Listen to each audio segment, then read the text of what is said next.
পার করেছিলেন তিনি। 8,484 বলে 200টি টেস্ট উইকেট তুলে নিয়েছিলেন বুমরা।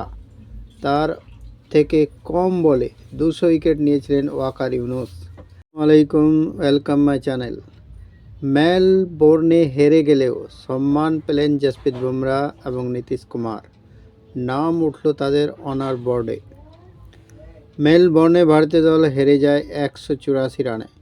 সোমবার সেই হারের পরেও ভারতের দুই ক্রিকেটার সম্মান পেলেন।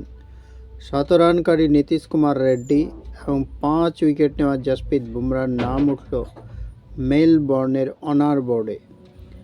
মেলবোর্নের 2 ইনিংস মিলিয়ে 9টি উইকেট নিয়েছিলেন জসপ্রীত বুমরা। প্রথম ইনিংসে 99 রান দিয়ে 4 উইকেট নিয়েছিলেন তিনি। দ্বিতীয় ইনিংসে আরও ভয়ঙ্কর হয়ে উঠেছিলেন বুমরা। তিনি 57 রান দিয়ে 5 উইকেট নিয়েছিলেন।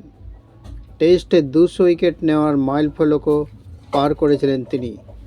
8,484 বলে 200টি টেস্ট উইকেট তুলে নিয়েছিলেন বুমরা।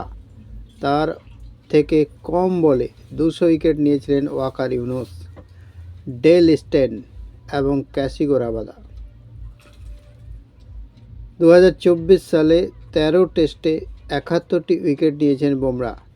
তার নাম লেখা হয়েছে মেলবোর্নের অনার বোর্ডে। নাম উঠেছে নীতিশেরও। 100 রান করার জন্য নাম উঠেছে তার।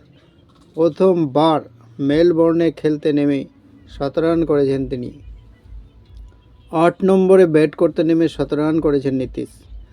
অস্ট্রেলিয়ার বিরুদ্ধে ফর্মে রয়েছেন তিনি। প্রথম টেস্ট থেকেই রান করছেন।